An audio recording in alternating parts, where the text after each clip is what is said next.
అంటే నేను ఒకటి, గ్రామాలు దేశానికి పట్టుకొమ్మలు కాబట్టి అది సర్పంచ్ స్వయం ప్రతిపత్తి గల గ్రామాలు అవ్వాలి.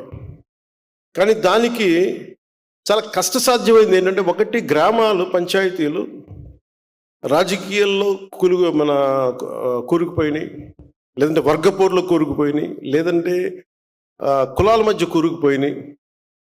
వీటన్నిటినీ అధిగమించి ముందుకు వెళ్ళాలి అంటే ఖచ్చితంగా మనం ఇర్రెస్పెక్ట్ ఆఫ్ ద పార్టీస్. అందుకే రాగానే 10,000 కానీ 25,000 కానీ మన జాతీయ దినోత్సవానికి కావచ్చు, లేదంటే మన రిపబ్లిక్ డే కావచ్చు, ఇర్రెస్పెక్టివ్ అక్కడ కూటమికి సంబంధించిన సర్పంచ్లే లేరు. దాదాపు 70-80% ఉంది దగ్గర.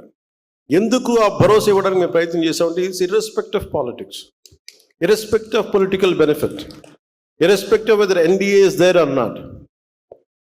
అక్కడ తెలుగుదేశం ఉందా, లేదంటే భారతీయ జనతా పార్టీ ఉందా, జనసేన అని కాదు, ఏ పార్టీకి సంబంధించిన గ్రామం మటుకు గ్రామం. అది పంచాయతీ.